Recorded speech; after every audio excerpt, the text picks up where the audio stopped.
Hi, I'm Randy Barnett for FLUKE.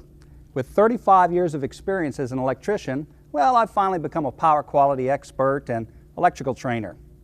In this video, we're going to talk about troubleshooting. Well, the most important part of troubleshooting is to develop a logical, systematic approach. For instance, let's say that you've had a trip on a variable speed drive or just a circuit breaker trips. You've taken your digital clamp meter and determined that you don't appear to have an overcurrent condition. Well, maybe you're suspecting power quality at this point. If you're going to start troubleshooting power quality issues, you're going to need a piece of test equipment, such as the FLUKE 435 Power Quality Analyzer. That piece of equipment is going to allow you to log power quality issues over time.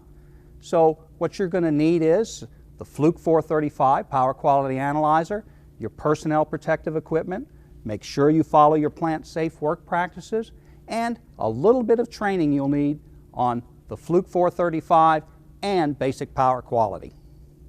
Some of the points we will cover today to help you troubleshoot a trip are: compare voltage to ratings. Is it accurate and balanced?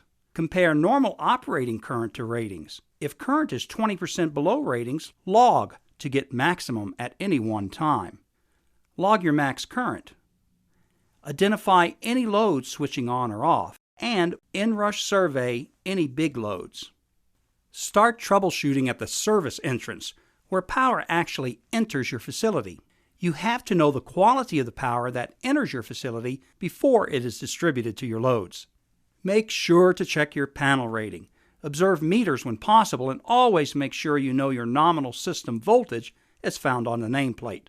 Make sure to wear all proper PPE in regards to the hazard risk category and voltage level you are working with. Use the information from the arc flash warning label or the appropriate tables in NFPA 70E if labels are not present. Connecting at the service entrance is tricky. Make sure you are using your voltage-rated tools.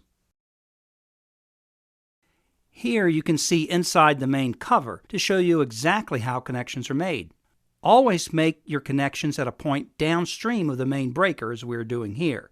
This will serve to limit incident energy levels in the event of an arc flash accident. When you do this, you will most likely be lying on your back in your flash suit and wearing gloves, reaching up to connect, as you can see here. When connecting the current clamps, be sure to match phase A clamp to phase A bus, phase B clamp to phase B bus, and phase C clamp to phase C bus. Also, be sure the arrow on the current clamps points towards the load. Know the particular current clamps you are using, as that data has to be entered into the Power Quality Analyzer as part of the setup, if you haven't already done your setup. When it comes to connecting the voltage leads, follow the same procedure for connecting the appropriate test lead to the correct phase. This is where color coding of test leads can be so valuable. Once you finish connecting, turn on the FLUKE 435 Power Quality Analyzer to view the readings. Once the leads are connected and the area is safely secured, begin looking for obvious problems. Go to the volts, amps, hertz screen and make sure your readings are within specifications for your distribution system. By pressing Scope, you can get a quick snapshot of your waveforms, noting any obvious distortions, and verify correct voltages to ground on each phase. By selecting the phasor function, you can make sure you have leads connected to match the phase rotation. Then, go back to the volts, amps, hertz screen and check current readings for any possible imbalance issues.